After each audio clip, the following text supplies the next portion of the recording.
World War I, also known as the Great War. Let's walk through how it started, how it unfolded, and how it finally came to an end. June 28, 1914. In Sarajevo, the heir to the Austro-Hungarian throne, Archduke Franz Ferdinand was assassinated by Gavrilo Princip, a young Bosnian Serb nationalist. This single event lit the spark that set Europe ablaze. Within weeks, alliances across Europe pulled the continent into war. The Triple Alliance was a military pact formed in 1882 between Italy, Germany, and Austria-Hungary. The Triple Entente is diplomatic understanding between Britain, France, and Russia. July 28, 1914. Austria-Hungary declared war on Serbia. Russia mobilized to defend Serbia. Germany declared war on Russia on August 1st.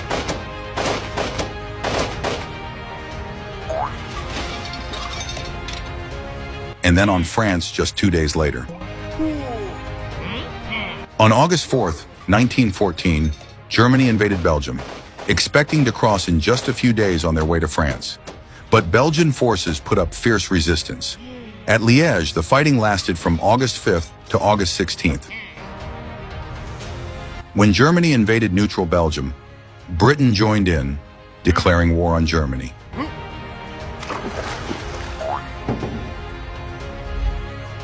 By August 1914, Europe was at war.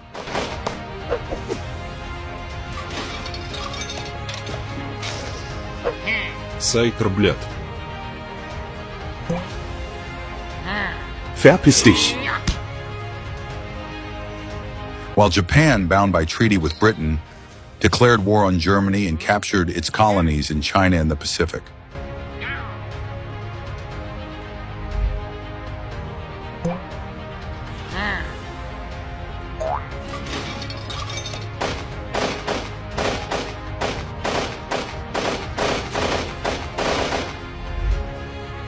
September 1914, Germany's advance was stopped at the First Battle of the Marne. After invading through Belgium, German forces were only 30 miles from Paris. But French and British troops counterattacked along the Marne River. The Germans were forced to retreat, abandoning their hopes of a quick victory. Both sides dug trenches, stretching from the North Sea to Switzerland. The Western Front was locked in a brutal stalemate.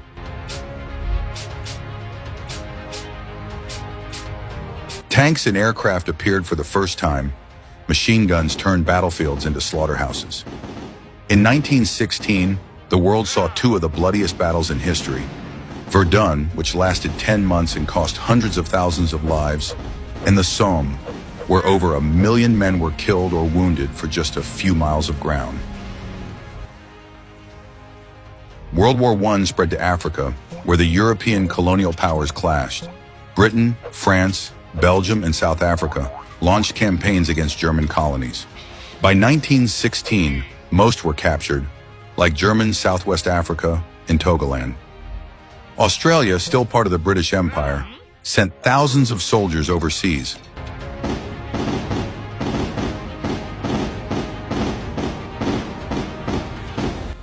The war expanded. The Ottoman Empire entered on the side of the Central Powers.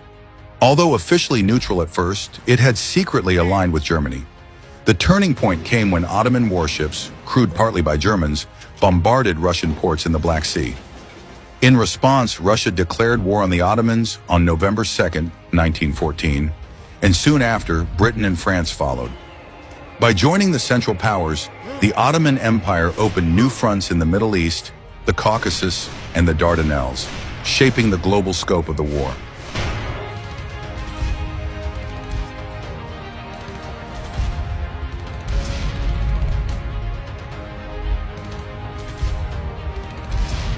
This period also saw the rise of new and terrifying weapons. Poison gas choked soldiers in the trenches. In April 1915, the Treaty of London promised Italy large territorial rewards if it joined their side. Tempted by this deal, Italy declared war on Austria-Hungary on May 23, 1915, and later against Germany. Italy had switched sides, transforming the balance of power and opening up a new front against the Central Powers.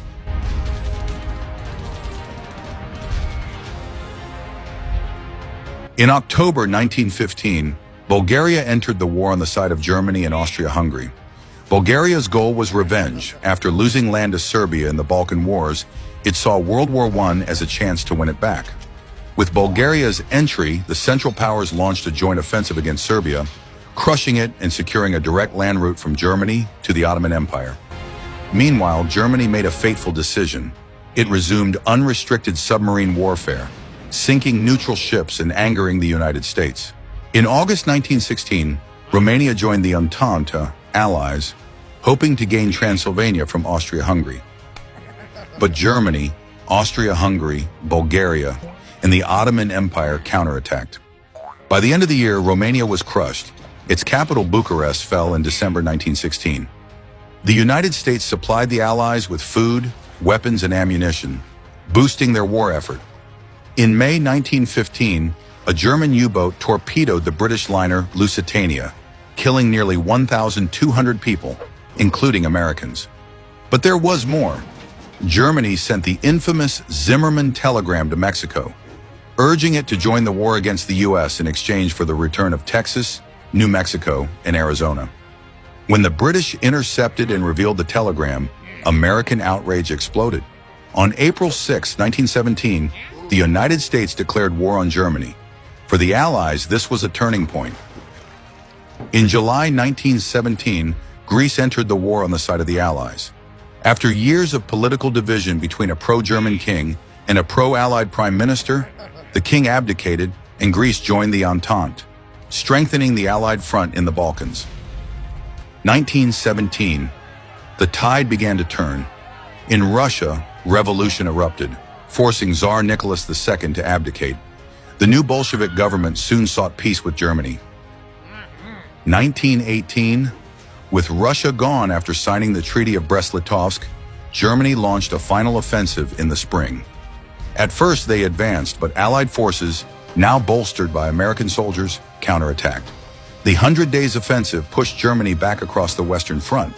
November 9, 1918, Kaiser Wilhelm II abdicated and Germany became a republic. November 11, 1918, at 11 a.m., the armistice was signed. After 4 years of carnage, the guns finally fell silent. 1919, the war officially ended with the Treaty of Versailles. The treaty redrew Europe's borders, dissolved empires, and imposed heavy reparations on Germany. But instead of lasting peace, it planted the seeds of resentment that would lead to World War II.